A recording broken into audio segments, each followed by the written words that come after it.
All right, we are on the air. This is the first time I've ever done this before. Welcome to the Daniel Dayette Show.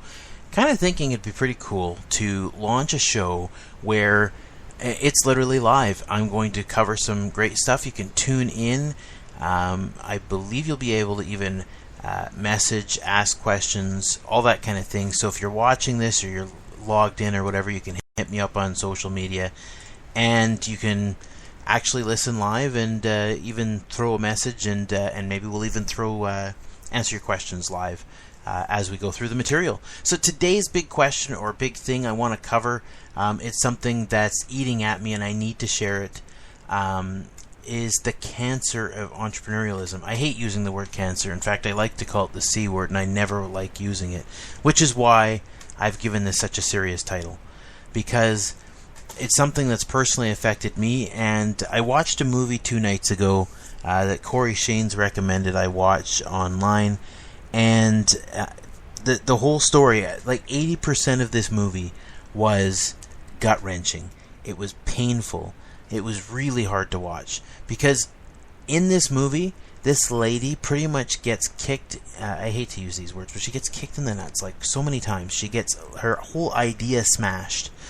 She's a single mom. Well, basically, she winds up having to be a single mom. She's, got a stepsister that hates her. She's got, all these people hating on her, and she's trying to be an entrepreneur. At least she ends up coming up with this brilliant idea, and the investors through the whole movie, the investor never really believes in her. Her father doesn't believe in her.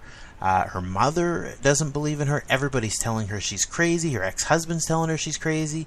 The only person in her corner is really her grandma, which really has no real experience per se in the marketing business world. But anyway, it takes like 80% of the movie before there's any kind of real success.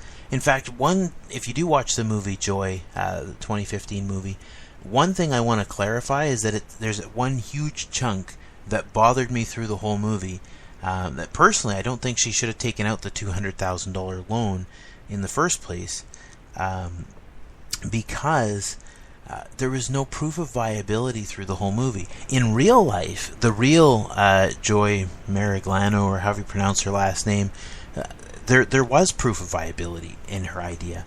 In fact, she was selling it at trade shows. She sold her first 100 all on her own. In real life, the first few sales were, I think it was just 1,000 mops sold on TV. Anyways, so if you watch the movie, one of the big things that really drove me nuts about it was that until she had sold about 100,000 mops or 50,000 mops or something, 25,000 mops. Until she sold a bunch on TV, there was no proof along the way. Like, she was trying to demo it in the parking lot at Kmart, and nobody would buy this stuff. And the whole time, every single person in her corner, and even potential customers, didn't like the product. And it sends this message that, it sends a message, I guess I should say, that a person should continue to pursue an idea even when there's no proof of viability, which is kind of not very smart. But again, and that didn't even actually happen in real life. In real life, she was making some sales of the product. But what I really want to focus this episode on, let's talk about the cancer, the crazy part, the frustrating, negative part of entrepreneurialism that eats alive some people before they ever get a chance to be successful. And then I want to end this episode on the things that I've learned since being self-employed since 2008, having my whole family depend on my income since 2008. That really helped shift the tide for me. So let's kind of start with one first experience. I first experienced the hate-on for entrepreneurs that exists out there. My wife was getting a ride home from a family member. Maybe I won't out him and say who. And as they were crossing the Portman Bridge, coming from a hockey game that I bought the tickets for so they could go, she was telling him all about her plan for an eBay business, and he said, "That's the stupidest thing I've ever heard. Nobody makes money on eBay." and he totally trashed the whole idea of selling product online, especially with eBay. Which is funny because at the time I was working at the Internet Marketing Center, we had an entire eBay division, and we had several agents working with people who were making over 100,000. These people were getting coached to go to $1 million, and there are many millionaires that have been made via eBay. So I knew that. However, this family member was an engineer. He didn't have a clue that there was, that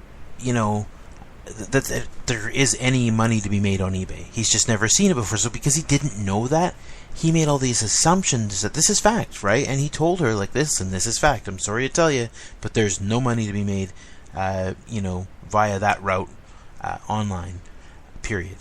Now, skip ahead to the future. I had a bit of a tough spot in my business.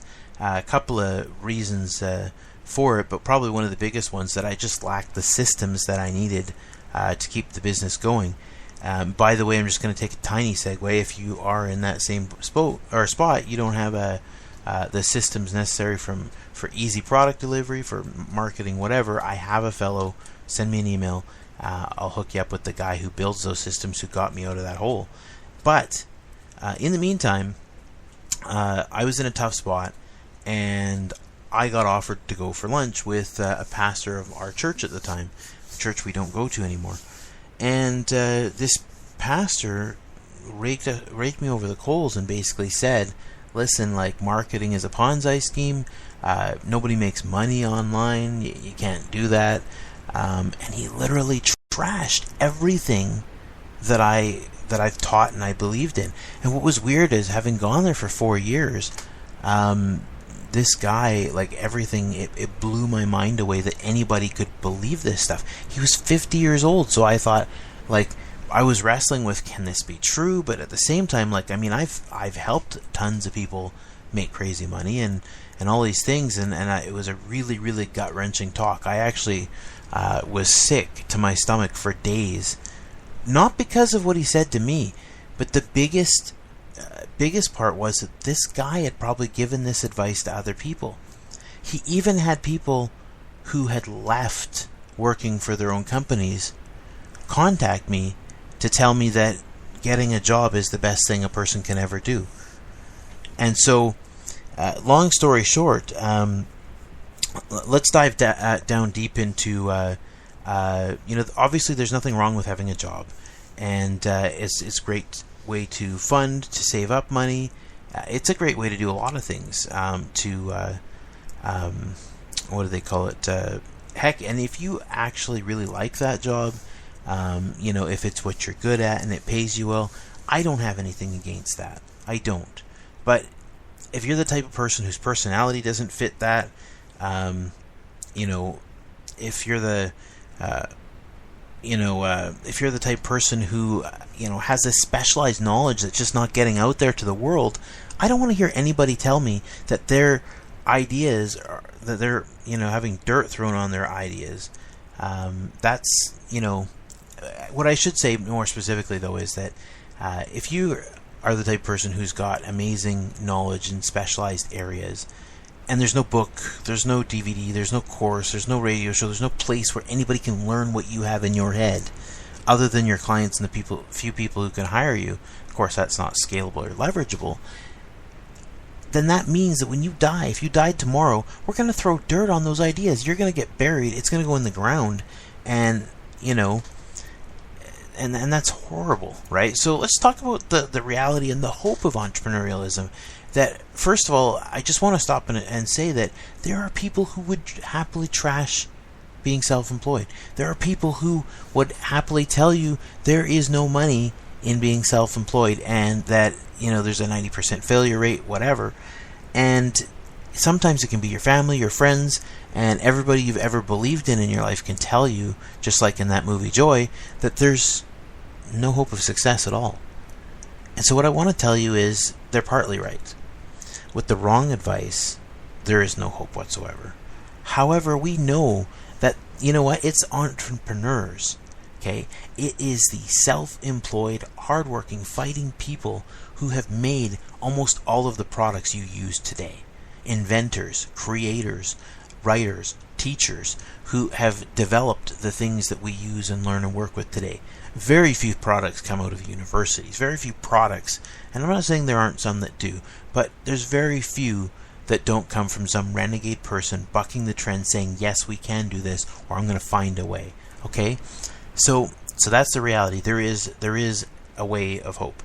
Next last piece I want to share with is, here's why people do fail and how you can not fail if you're planning to launch a business. Number one, the wrong market. Okay, if you go into a market where there's hardly any people looking for what you're selling, you're going to fail. That's the way it is. So you need to learn to do proper market research. Number two, the wrong product. Okay, so if your product doesn't actually solve or fix some person's challenge or pain, and that pain, even can be superficial, but which is how the cosmetics industry works. But the point is, it has to solve some kind of pain and do a great job of it. Lastly, if you have no sales skills and you can't hire somebody who has sales skills, and you basically have that mechanism of the business not working, obviously you're going to fail. So it's critical to either learn to sell or outsource selling. Last part, if you do not have a proper broadcast mechanism, a way of getting the sales pitch, the product to that market that you identified, or no lead gen strategy, again, you will fail. But if you hit these 4 points, if you get the market, the product, the pitch, and the place to sell it figured out, and the way to broadcast that place, you won't fail. There's no way on God's green earth you're going to fail if you make sure there's demand for what you have, if you put together something that solves the thing that people in demand need, if you use the proper ways, the proven techniques of selling, and you have a great place to do it and mechanism to broadcast it, you will not fail. Guaranteed. So, I'm going to be putting all that stuff together, obviously, on a place called findastarvingmarket.com. But regardless, whether you do decide to go to findastarvingmarket.com or not, I hope this has been helpful. But please join me on the journey of, number one, helping people who have that circle of people telling them they can't do it and giving them tools to do it. And number two, to help people find the starving market and get the ideas out of their head and into the world so that we don't throw dirt on them, so we don't bury some of the best ideas people have in their minds and hearts, and we can actually genuinely help people. Because that movie raked me to the core, and I just don't want to see a single solitary person go through what that person went through in that movie, having their friends, their family, their church, their relatives, and even their spouses in some cases, telling them, you can't do this, it's not possible, give up, whatever. I mean, honestly, there are people who all they have is a vision. They can't make a product, they can't sell, they can't broadcast, they can't do anything. All they've got is a vision, and they can outsource everything else. Okay? You can outsource product creation, sales, broadcast mechanism. You can outsource web design, everything. But you cannot do any of this without some kind of dream or a vision for helping people solve some kind of pain problem or finding a hole and fixing it. So, that's the episode that I wanted to record today. I'm going to be shutting this off the air, but I hope you've enjoyed the insights and hopefully gotten some motivation. Again, don't never stress about reaching out to me, or I might not always be able to answer everyone, but I'll make sure that send something your way. But please check out findastarvingmarket.com and get on the list to get updates about the product that'll help you find a market that you can serve.